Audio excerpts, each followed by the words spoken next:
તો જોઈ લ્યો, આજે આપણે બનાવવાના છે મસ્ત મજાની એક ખજૂરની મીઠાઈ, જે તમારા શરીર માટે હેલ્ધી પણ છે અને શુગર ફ્રી પણ છે. જેના માટે આપણે લઈ લીધી, અહીંયા થોડીક અમથી કાંઈ લઈ લીધી છે બદામ તો તમને બધાયને ખબર હશે કે એ આપણા શરીર માટે કેટલી હેલ્ધી છે. અને ખજૂરના પણ ફાયદા તમને ખબર હશે. ખજૂર આપણને ખાવાથી એનર્જી ને એવું આપે, પણ ઘણા લોકોને ખજૂર ન ભાવતી હોય, તો એના માટે આપણે આજે મસ્ત મજાની એક મીઠાઈ બનાવવાના છે. જેના માટે જો મારી ગોલ્ડના આપણે બિસ્કિટ પણ લઈ લીધા છે, અને આ બિસ્કિટ શુગર ફ્રી આવે છે અને મેંદાના લોટના નથી આવતા, ઘઉંના લોટના આવે છે. એટલે હે ને બિસ્કિટ ખાવાથી પણ આપણે કાંઈ પ્રોબ્લેમ નહીં થાય.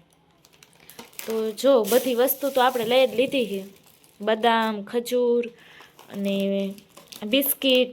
હજી એક વસ્તુ બાકી છે, આપણે આમાં લેવાનું છે ટોપરું. તો એ ટોપરું પણ લઈ આવજો તમે.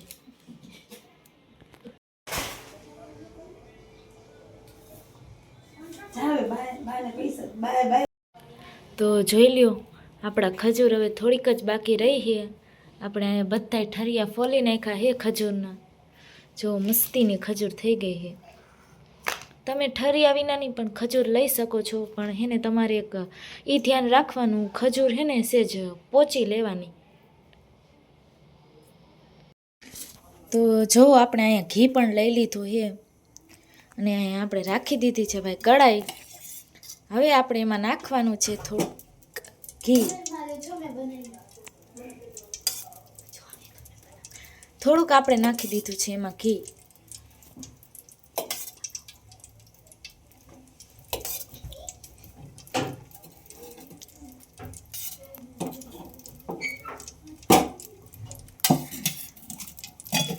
પાંચથી આપણે 6 ચમચી નાખવાની છે ઘીની.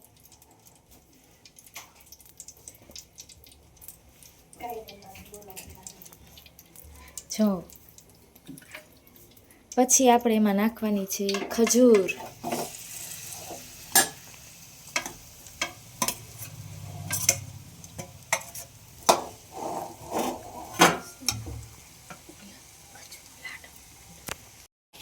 તો જોઈ લ્યો, આપણે ઘી નાખી દીધું છે, અને પછી ખજૂરને આપણે સારી રીતના મસ્તીની એમાં શેરવવાની છે.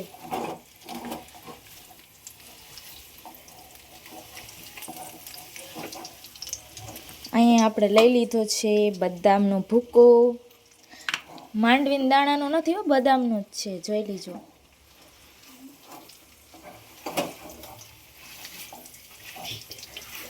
આપણે આમાં 3 થી 4 મિનિટ ઘીમાં આપણે આ ખજૂરને શેરવવાની છે.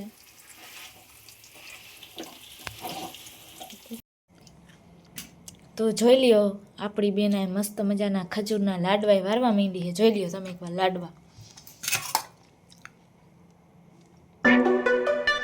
હજી આપણે આમાં ટોપરાનું ભૂકો નાખવાનું છે, એટલે વેરવાનું જ